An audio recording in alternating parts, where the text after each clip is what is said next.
Welcome back my new blog. જય માતાજી, જય શ્રી રામ. ને આજે છે ને શ્રાવણ મહિનાની શરૂઆત થઈ ગઈ છે ને આપણે જવું છે મંદિરે. મંદિરેથી આવી ને કપડાં બપડા બદલાવાના છે ને આપણે એક શિક્ષક નિવૃત્ત શિક્ષક થયા છે એમનો વિદાય સમારંભ છે તો એમાં જવાનું છે. એ ઘણું અહીંથી દૂર જવાનું છે એટલે કે 100 કિલોમીટર ઉપર થાય. ઉના જવાનું છે, દીવની બાજુમાં ઉના. તો હાલો પહેલાં છે ને ભોળાનાથને મનાઈ આવીએ. જો લોટી ને ચંદન ની બધું તૈયાર કરી લીધું છે.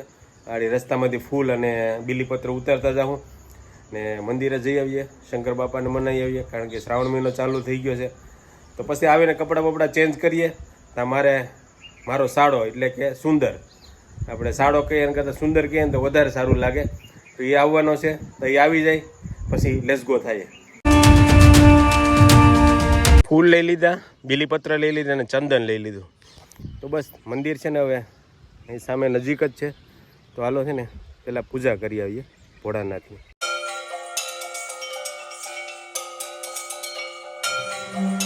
ભોળાનાથના દર્શન થઈ ગયા, ગુરુ મહારાજના દર્શન થઈ ગયા, પીપળાના દર્શન થઈ ગયા ને હવે જવું છે ઘરે કારણ કે મહેમાન આવી ગયા છે. તો આપણે છે ને ઉના બાજુ જવું છે એટલે વહેલું નીકળવું પડશે. તો હાલો લેટ્સ ગો.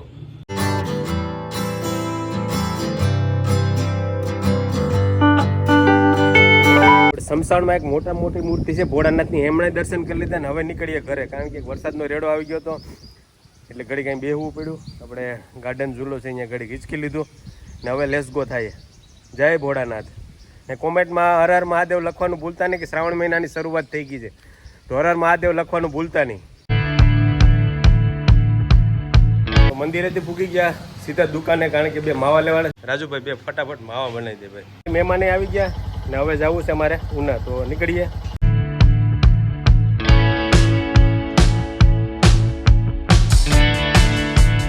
લાડુડીને ધારે પૂગ્યા ને વરસાદ આવી ગયો.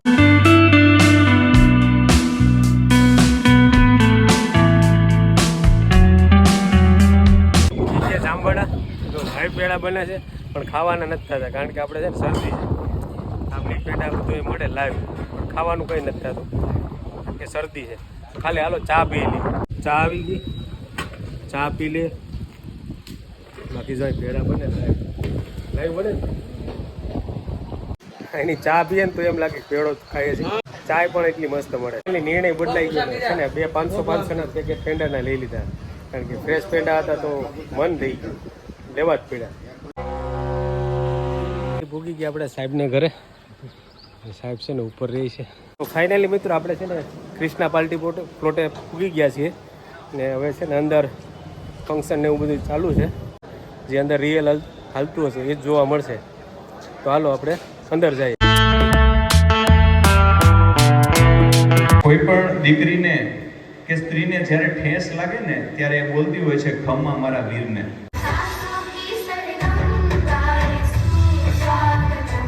અભિવાદન કાર્યક્રમ મારો પોતાનો જ હોય અને મારે જ પરિચય આપવો પડે જો કે યોગ્ય જ ગણાય કારણ કે કદાચ કોઈ વ્યક્તિ રહી જાય તો દુઃખ લાગે એ વસ્તુ બને. આ દરિયો ડોલમાં નહીં હમાય એ આ વાજા સાહેબની 28 વર્ષની કામગીરી મારા મતે આ પ્રશસ્તિ પત્ર સન્માન પત્રની ફ્રેમમાં ક્યારે પણ આપણે એને સમાવેશ કરી ન શકીએ. શાળામાં નોકરી કરો છો એટલે અમે એમ કહીએ માધ્યમિક શાળા ઉના તો એમ બોલો કે વાજા સાહેબની નિશાળ.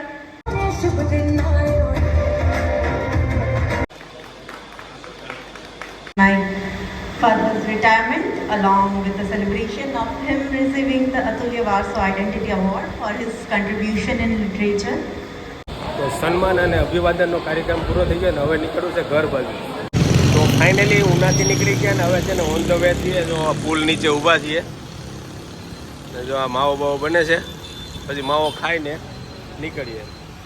શ્રાવણ મહિનો ચાલે છે ને તો કેળા લેવા છે. તો બા કેળાનો ભાવ છે 50 ડઝન. 50 ડઝન છે, 50 ડઝન છે. હાલો આખરી નથી લેવા કારણ કે આપણે તો ઘરે લઈ જવાના છે એટલે અત્યારે અહીંથી ના લઈએ તો પણ ચાલશે.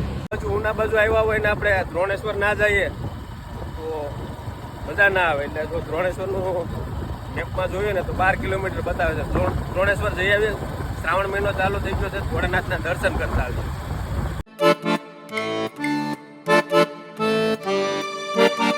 તો આજે છે ને શ્રાવણ મહિનાનો પહેલો સોમવાર છે ને અમે પૂગી ગયા છે ભોળાનાથના સાનિધ્યમાં પૂગી ગયા. અમે આવું વિચાર્યું નહોતું કે દ્રોણેશ્વર મહાદેવના દર્શન કરવા જઈ શકશું.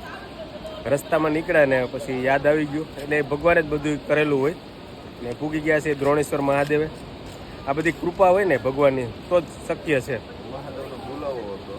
મહાદેવનો બોલાવો કયો કે પ્રસન્ન કયો, એ બધું એક જ છે. તો હવે પેલા દર્શન કરી લઈએ, કેમ પછી પાછા મળીએ. બાકી અહીંનું લોકેશન જુઓ, ખાલી એક નંબર લોકેશન છે. જો ઉપરવાસમાં ડેમ છે, ત્યાંથી જો પાણી પડે છે. બાકી જો નદી ખળખળ વહી રહી છે. બાકી થોડુંક એવું ટ્રાફિક છે, બહુ ટ્રાફિક તો ના કહેવાય. તો હાલો પહેલાં ભોળાનાથના દર્શન કરી લઈએ અને તમને કરાવીએ.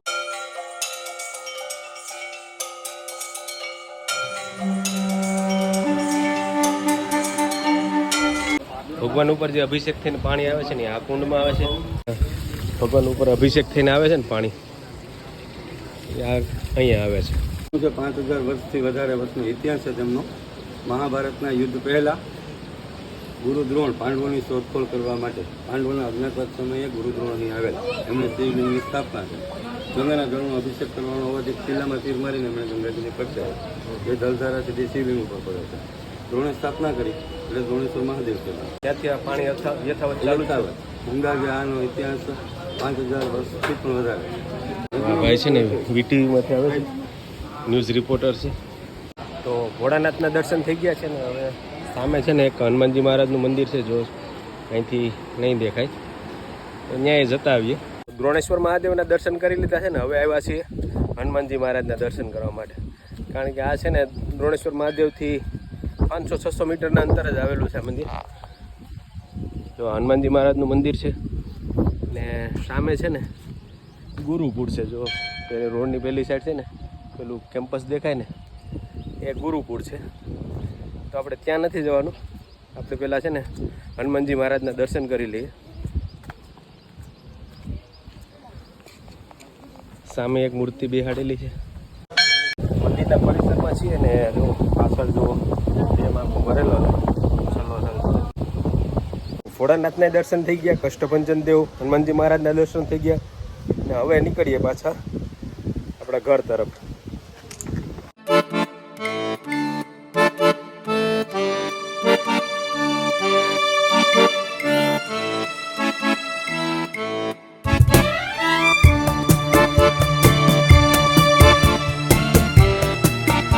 આ બધું નાનો આમ તો ગાર્ડન પણ છે, બાળકોને લઈને આવો મજા આવે. બાકી જો માં છે ને આઈ લવ ગુરુકુળ લખેલું છે. જો ગાર્ડન છે એક નાનો એવો. મારી પાસે તમે જોઈ શકો છો ડેમમાંથી કેટલું પાણી પડે છે. જો કે અહીં છે ને પોલીસ તૈનાત છે, કોઈને નાવા કે જવા નથી દેતી.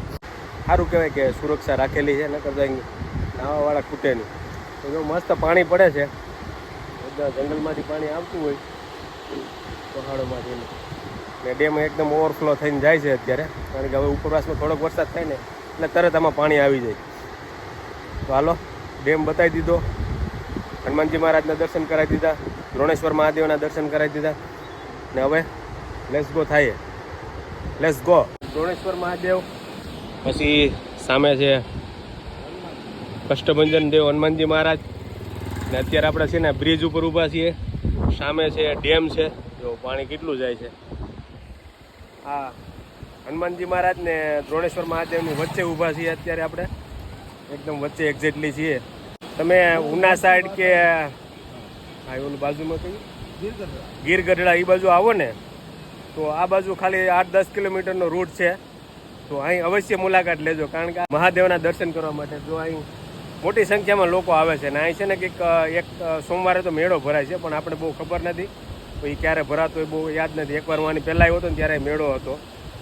અત્યારે જો ઘણો લોકો આવે છે, હજી ચાલુ થયા છે આવવાનું. પોલીસ તૈનાત છે એટલે મોટી સંખ્યામાં લોકો આવતા હોય તો પોલીસને સુરક્ષામાં રાખેલી હોય.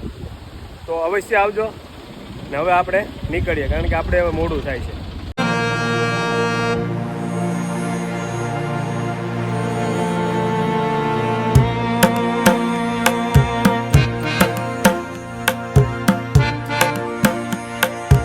પાછા રખડતા રખડતા પૂગી ગયા હતા એ લોકેશન ઉપર જે કાલે અહીંથી નીકળ્યા હતા. માવો ખાધો તો, પેંડા લીધા હતા. તો હાલો આપણે આજ પેંડા લઈ લઈએ 500, કારણ કે આપણે નહીં ખાઈએ તો ઘરના તો ખાય. બાકી ચા પીવાની છે, માવો લેવાનો છે. તો હાલો ચા પાણી પી લઈએ. વેફર મગાવી છે, પછી ચા પાણી પીએ.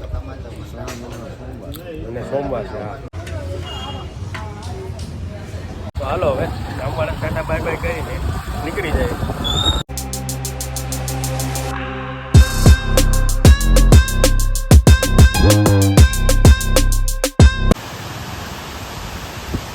આજે વરસાદ બહુ નીડો છે. ઉનાથી નીકળ્યા ને ત્યારથી વરસાદ ચાલુ છે. પૂગી ગયા ઘરે. વિડીયો છે ને લાંબો થઈ જાય એમ છે. વિડીયોનો એન્ડ કરવાનો છે. વિડીયો સારો લાગ્યો તો એક મસ્ત લાઈક કરી દેજો. સબસ્ક્રાઇબ ક્યારે કરજો? જય શ્રી રામની કોમેન્ટ કરીને પછી સબસ્ક્રાઇબ કરજો. તો મળશું પાછા નેક્સ્ટ વિડીયોમાં. ત્યાં સુધી આવજો. Ram Ram, bye bye.